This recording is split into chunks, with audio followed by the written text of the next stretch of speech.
Hi, this is Janet Skates and I'm getting my camera set up here for YouTube. It's my first YouTube live. So I've done lots and lots of Instagram lives, but this is the first time I've done a YouTube live. So it's going to be fun to see how this all works. And I had posted a video of a paper piece that I'd painted here not long ago, and so many of you asked, how do you start the paper piece? How does this get going? So that's what I'm going to do a tutorial on today. So I have here mixed media paper. This is Strathmore 400 series mixed media paper. It's an 18 by 24 inch paper, and right now it's just clean paper. So I'm going to show you how I start out a piece. For this one, and I don't do this every time, this is just for today, I'm going to take some masking tape. So this is just regular masking tape. I've got a couple of different widths here. Got a wider width. And I'm going to add some random pieces of masking tape to the paper. So if you watched one of the other videos on my channel, you will have seen me do this before, and several of you asked why. And this is just a way to create texture, really quick texture, when you're starting out on a piece and you just want to build up some fun shapes underneath the paint, and it will be covered up with paint. Another way to do this is to use gel medium. You can use gel medium and create shapes on your work as well. I'm not doing that today because gel medium takes a while to dry. And so usually when I do a piece with gel medium, I will do several at a time and let them dry overnight and then come back and work on those the next day. So I like to do that. So this is just, like I said, this is just for fun, adding a little texture here, just random shapes. And I'm working on a I forget what you call that, but it's a little palette board, handy to put on my easel. So the next thing I'm going to do is add some just marks to my canvas. And I'm using a Stabilo All pencil, that's A-L-L pencil here, and I'm going to just begin with some random marks, and there's no rhyme or reason. It's just, I tend to put my pencil down and I just keep going, like I won't lift it up. So I've been trying lately to make some marks that aren't connected and for no reason, just for fun. And then I'm going to take a spray of water, because Stabilo pencil is always fun with water. It's a water activated pencil. So you can color on it and leave it just like a pencil mark, or you can get it wet and you can activate it and it becomes darker like this. And these pieces where I'm leaving the pencil mark, when they get paint or water on them, they will bleed. So know that they bleed, but don't worry about it. I'm going to take this now and smear some of this into the paper. Some of these lines will be visible, maybe in the finished piece, and some may not be.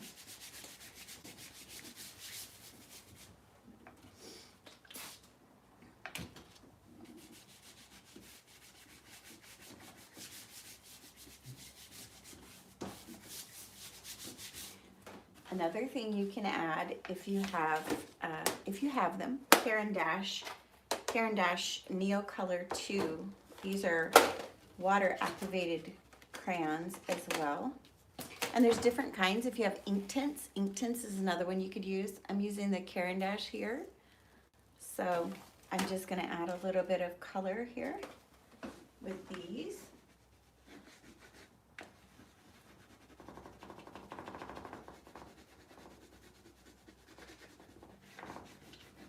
I use these a lot in paper pieces.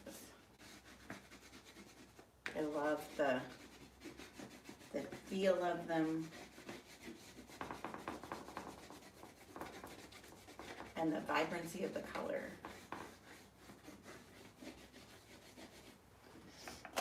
And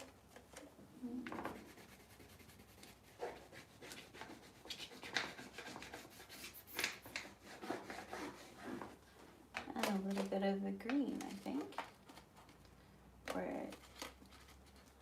teal? Green.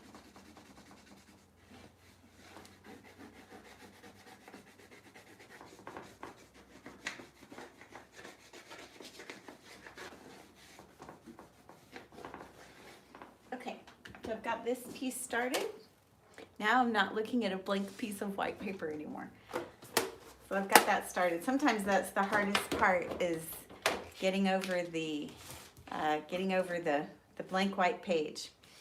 So now I'm going to set up a palette here next to me, and I use a cafe tray, plastic cafe tray, with some shop towels, Scotch shop towels, butcher paper over that, or deli paper over that, wax paper, and I keep my paint on that, and it keeps it wet for a while, so my palette stays wet and doesn't dry out while I'm working.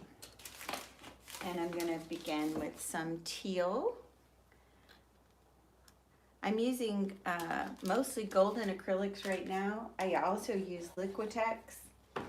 I use Liquitex and Abstract. I'm going to get a couple out here so you can see too. I'm going to use some of the Liquitex. This is a brilliant blue.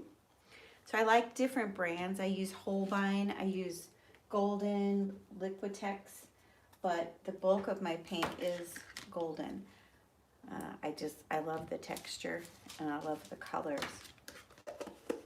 But use whatever you have. So I've got some gray, some neutral gray, which you can mix yourself. I use a lot, so I do this. And I've got some teal, some brilliant blue. And this is, well, it's like a Indian Throne blue. And this is actually Nova. So I'm going to get a little of this out. Some colors in Nova I love so much. They make some fabulous colors.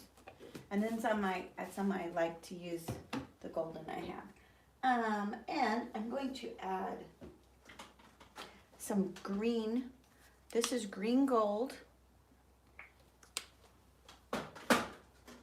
And I'm going to add some of this abstract. I absolutely love this green.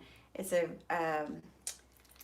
811 abstract green by Sennelier. And I'm going to add some of that. It's one of my favorite greens. And some Titan Buff. And then we're going to get, oh, and white. And we're going to get going from there. So I'm not using any black yet. Got some fluid Titan Buff. And I'll get some white. And the paper's dry now. And I'm going to begin with just a flat brush. A lot of times I'll paint all but the finer details when I'm finished with the same brush. So you don't have to have a huge assortment. I like getting started with just a big flat brush. And I'm mixing up some teal and some white. I think a little Titan Buff.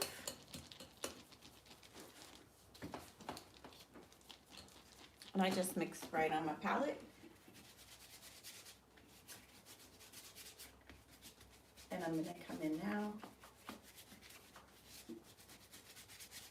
and start working over the pencil and the tape, just painting right over it.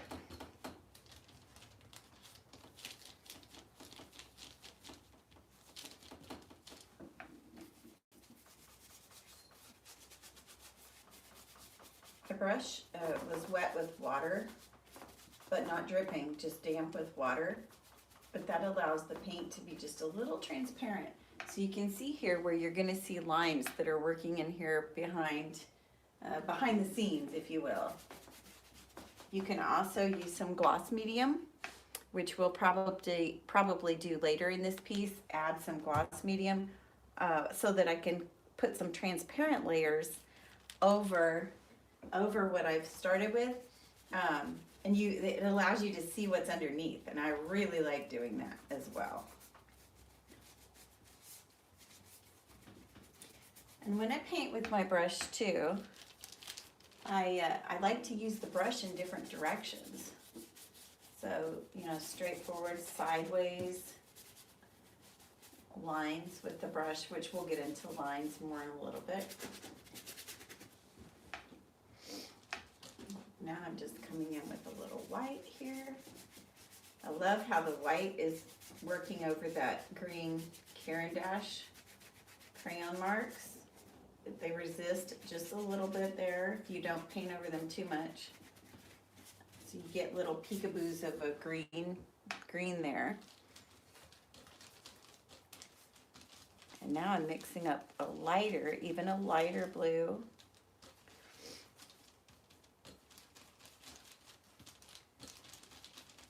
And adding a little teal. I love how that works against that dark brilliant blue. So I'm going to add some of that down here.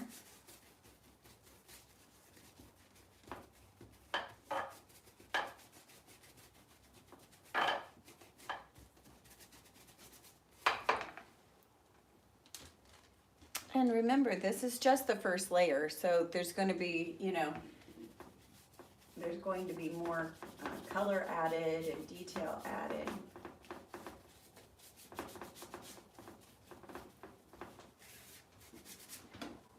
And sometimes I leave edges of the painting, I leave them raw with no paint, and sometimes I like to cover the whole piece with paint on the first layer when I'm just getting started. So I just kind of have to see where that goes.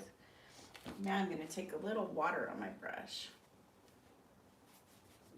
and create some fun drips. And some people really don't like drips. If you don't, you certainly don't ever have to use them.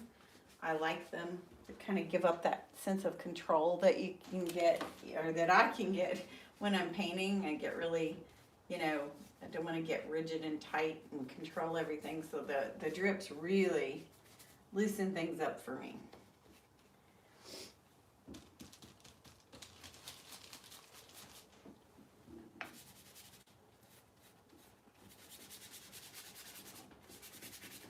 I love how that teal is coming in here at the top.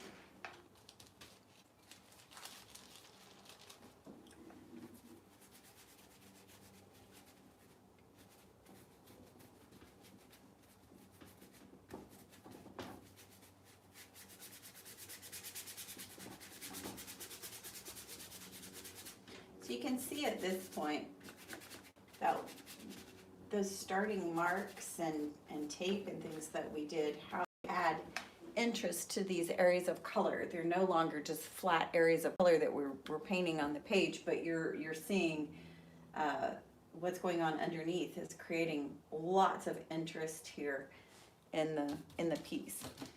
So now I'm going to rinse my brush. Grab a paint towel. Same brush, so I'm still using the same brush I started with. And I'm going to use a little of the greens that we talked about earlier. I haven't figured out yet if people can leave questions and things on a YouTube live. Like I said, I've only done Instagram live so far, so I'm excited to get started on YouTube live. This is fun. And but I've still got to learn little bits and pieces how it works. So love that green. This is green gold mixed with the abstract green and some Titan buff.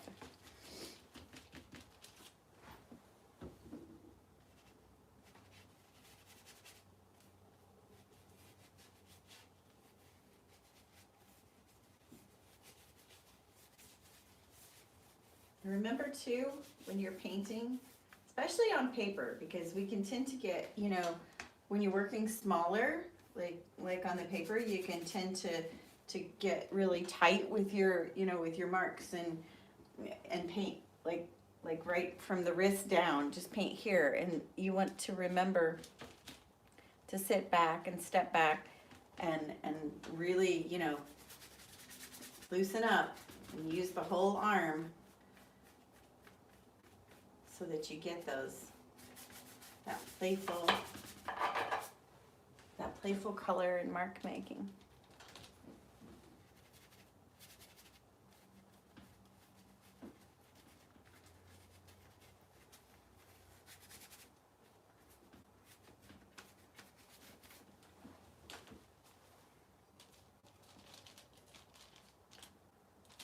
Got a little bit of gray here. And again, this is all still with the same brush. I think I've washed it out once, but, and it depends. If I'm painting, you know, and I really shift colors from, say, cool colors to warm colors, I start with a clean brush or I wash out my brush, because you don't want to make mud. But for these, for what I'm working with right now, one brush is doing exactly what I want it to do. I've added a little more white to my palette, and I'm going to add some of the light gray. I mixed it with white right over in this side here. And now, add some white down in this corner.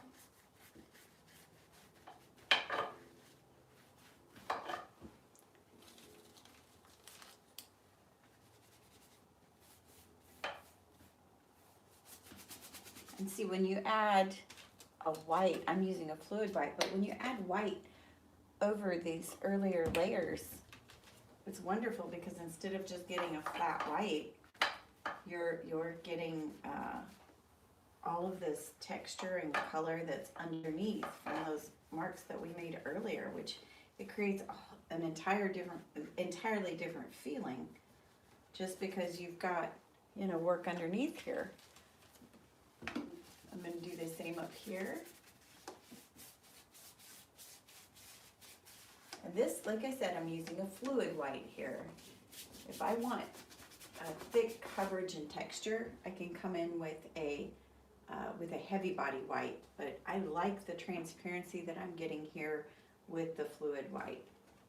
And I'm going to lift this up so you can see it out from the board, from against the board. But I love where this is going right now. It's just fun. So,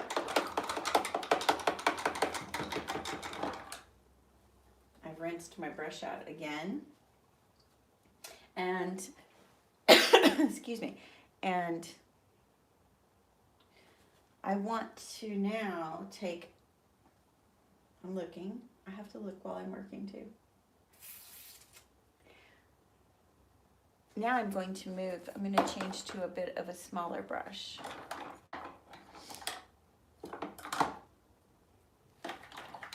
This is a filbert, so just a little bit smaller. And I'm going to use the colors that I've got mixed up on my palette right now. And I'm going to add some background marks here. So these are still very loose.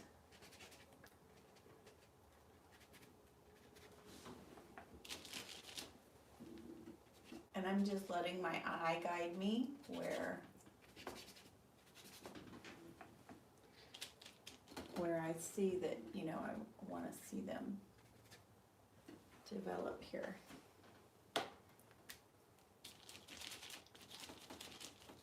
By using the color that I have mixed up on my palette and adding a little bit of white, so I'm just creating a tint of the color, it creates I forgot the word I'm looking for, but it creates harmony, color harmony. I'm not introducing anything new here. I'm actually working with the same family, just creating, you know, shades and tints with these colors. So you see how they work together so well. And now, right over here, I'm ready for a little bit of black. And know that I may come in and cover this up, but I'm going with the flow right now, and I see some black there. So I've been in dots lately, which I do a lot of circles anyhow in my work, but lately I have been making dots. So I'm going to come in with the black here and just create a loosely patterned black dots.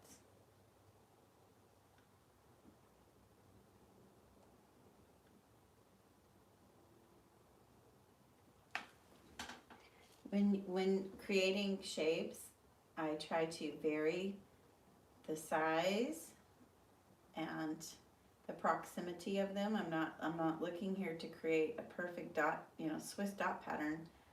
I want to create interest by varying the sizes and shapes within the grouping. So we do have, the organized grouping. And I'm going to leave this bottom edge, I think, here.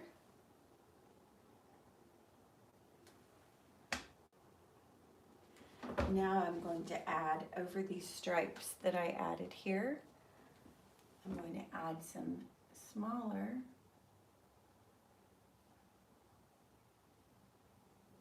stripes.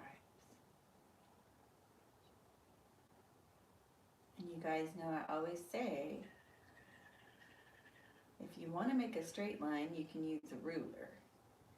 We don't need straight lines right now in our painting, so have fun with it. Keep it loose.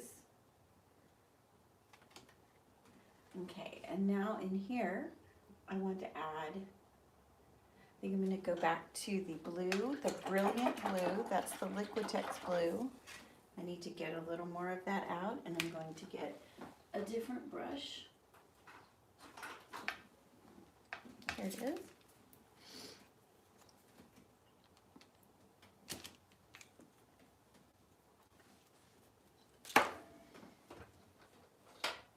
Okay, so now, oh, that one. That's one I didn't get washed quite well enough, I think. So I keep those anyway, I like them. So now I've got another filbert. I'm not sure what size it is because there's paint all over it. But anyway, I'm going to use the Brilliant Blue, and I'm going to create, I'm deciding, I think I'm going to go bigger. So I'm going to create a few focal circles here.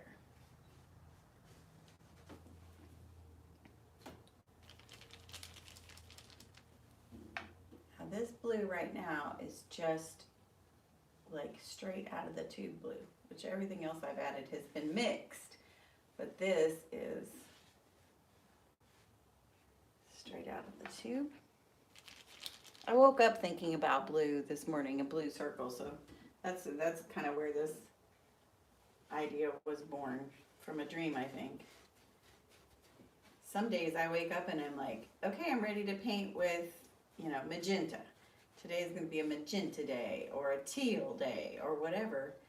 And so I just go with the flow. I feel like that's the inspiration is coming in while I'm sleeping. And I like to follow the lead.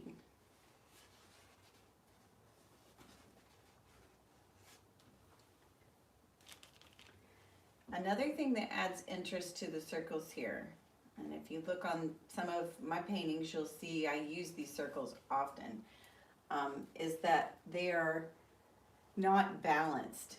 So you'll see parts of them are thicker on one side, thinner on the other. They're not perfectly round. If you want perfectly round, you can trace and you can make a perfect round circle, and those are awesome too.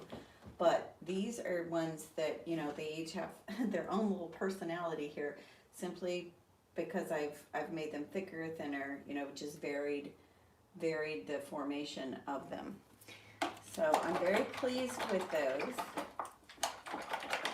And now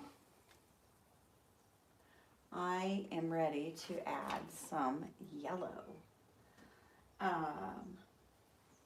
And I love diarylide yellow. It's like one of my favorite yellows. So I think we may use that, and also a lighter yellow. And I'm going to go with a light bismuth yellow. And I gotta find the perfect brush for the yellow. Okay. So now to my palette, I'm going to add these two yellows. I hope you guys can see this after it's done, that I can save this on my YouTube. Like on Instagram, you can save the videos. So I hope you can do that on here. It got really dark. I'm not sure why.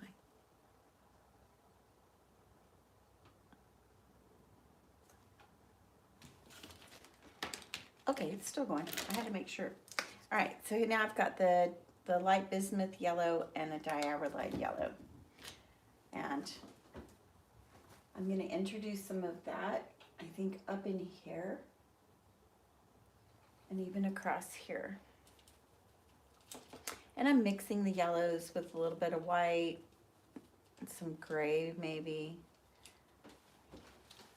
Again, to keep the color harmony going here in what I've got going. So well, let's see. I'm going to start down here.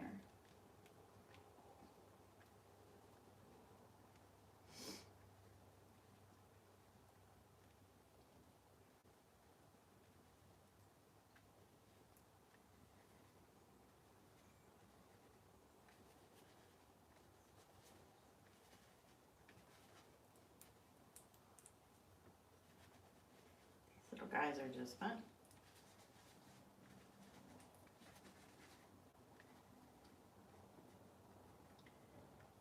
And then I started over here. I see a shape here. So here I'm going to take the diarylide yellow and a small round brush and just create some fun little line work here.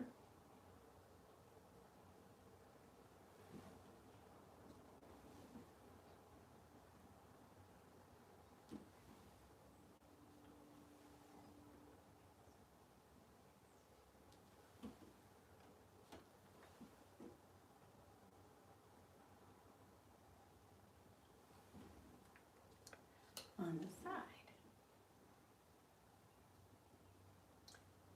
So I know that's yellow and those are small lines, so I hope you can see them.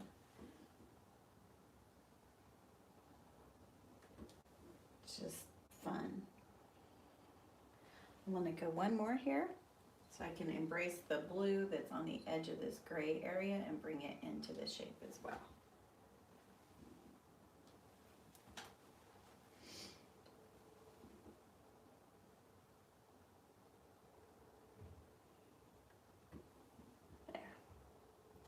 And while I have this on my brush, I'm going to add a little more of this yellow. It's always good to get back and take a look at your work to keep an idea of what you're, keep an eye on what you're doing, because it's all about perspective. If you get too close, you lose sight of the whole picture. So I'm trying to back up while I'm actually on the camera here.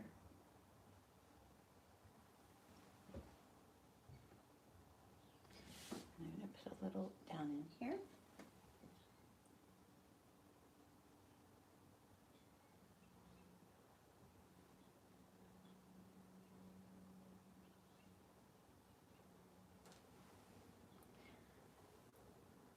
There is no, this isn't a step-by-step how to paint. This is really about just enjoying the process and having fun doing this. Getting back to what it's like, to play like as a child and really enjoy just going completely with your intuition as far as what you see, you know, what you're drawn to. And a lot of times when I'm painting, well, all the time, I start with a few colors. But then I'm completely open to when my eye catches sight of a color or a tube of paint, and I feel like, hey, that's next. That's the direction I want to go next. I grab it and I go. I don't follow a prescription of colors. I don't follow, you know, like it has to be this color or this color. I really allow my eye to decide. Another thing you can do is flip your work around. So if you want to get a whole new look at it and see where it's going, and let's do that now. This is also a good time to paint those little edges that come from the clips. You can do that as well. So we clip this in.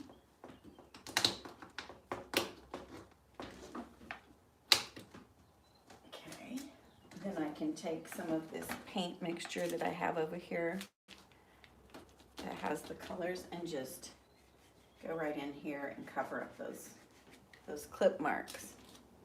And that'll dry, and then when I put it back up, those will be done. I love looking at it from this way. I'm seeing things I didn't even see a minute ago, so that's really fun. Now I want to develop this area here. This is probably where I want to bring in some color next. And I think I'm going to begin with some gray. I love using gray, especially as an under, you know, one of the first layers of the marks, because it's so beautiful to layer different colors on top of the gray. That to me is really fun, and I like seeing the gray it just pops. It makes other colors pop. And so now I think I'm going to add some of these little arches.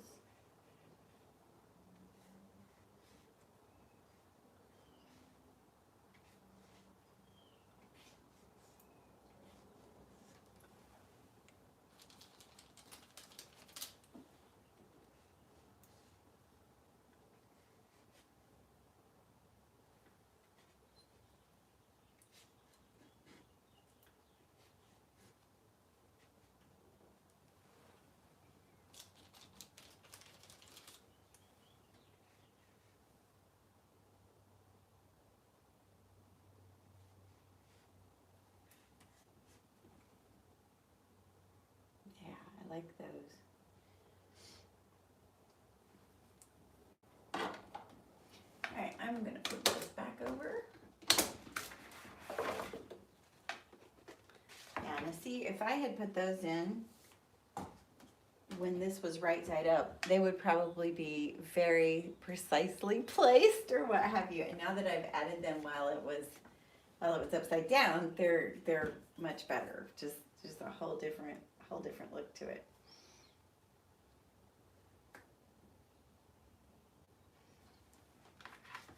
All right, so I'm going to decide what I'm ready for next as far as color. And then I think we'll add some definition here, and I'll probably use Posca pens for that, but I want to decide, there's a color that I'm looking for up here, and I haven't decided what it is yet.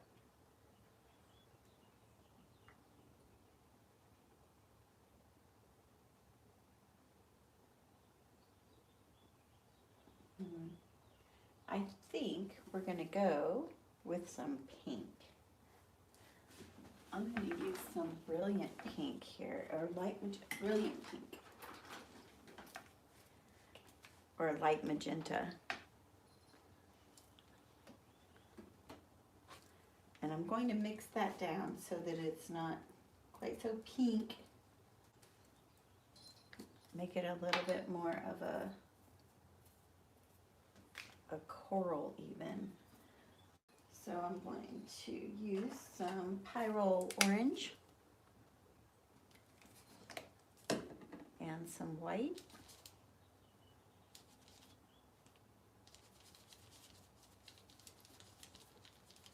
Actually, I didn't even add the white yet. I like it with just the Pyro orange. So that's what I'm gonna do right up here.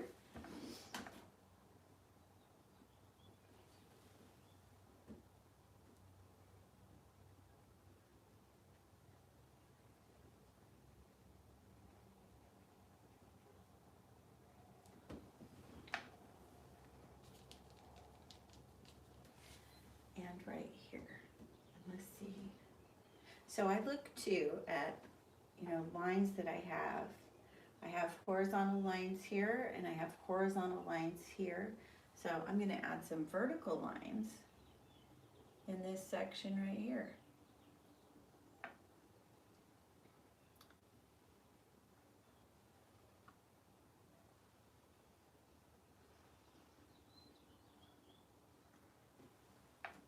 That's just part of, contrast that we create in our work. That makes it interesting. And now I'm going to add the white to the coral.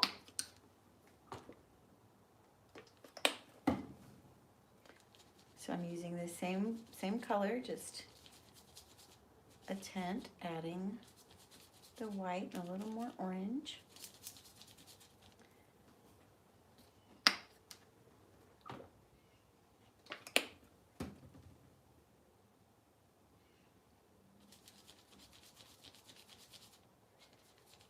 And the pauses are just when I'm looking. I have to look too when I'm working and see what I have going on everywhere.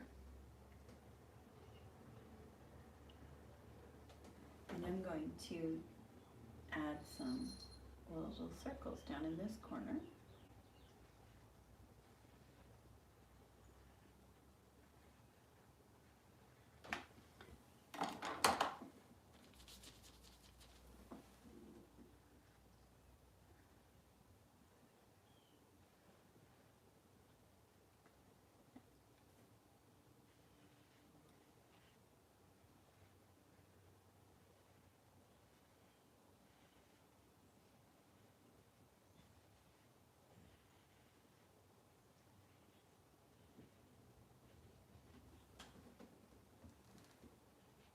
And when I do the circles, oftentimes, we tend to make circles in the same direction all the time. And I make an effort to remember to make mine going clockwise and going counterclockwise, and pushing harder on the brush and lifting up on the brush so that I get that variation in shape when I'm doing that, so that they don't all end up the same.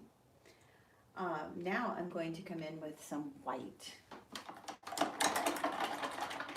So I'm going to use the same little round brush and some fluid titanium white. No, I changed my mind. I'm going to get a bigger brush.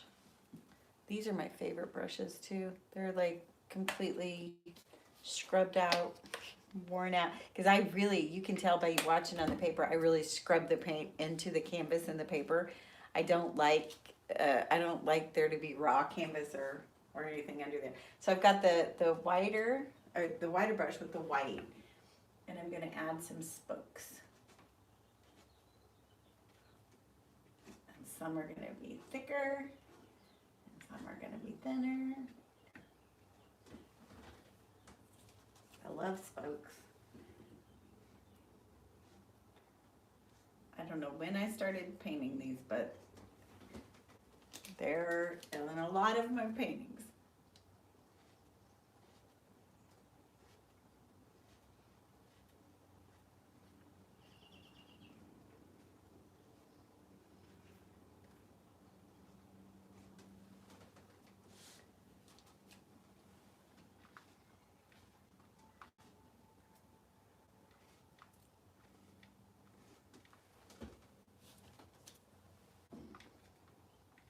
It's always amazing to me how difficult it is for us not to make uniform marks and not to do deliberate mark making. If you know what I'm talking about, watch my video on mark making, because it talks about that very thing. How we really have to pay attention to get away from making uniform marks, which is what in art to me is so interesting, are the things that are not uniform. So now I've gone over these just a couple of times to thicken them up. I could also use a heavy body white, but I have this right here handy, so I'm just going over them a couple of times just to really make that white pop.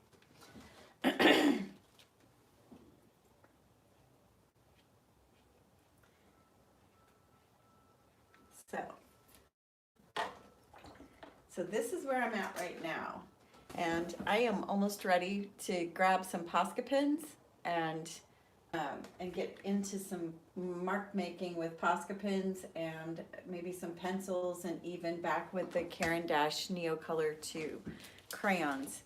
So I will come back and show you finished piece and let you know what I used on it to finish it up. But this is how you get started, and I hope that you find it helpful. And if you did, let me know. Subscribe to my channel. Leave a comment. Let me know if something you enjoy or not, and I will do more if you do. You can connect with me on Instagram too at Janet Skates Art, or always on my website at janetskates.com. Thank you. Have a great day.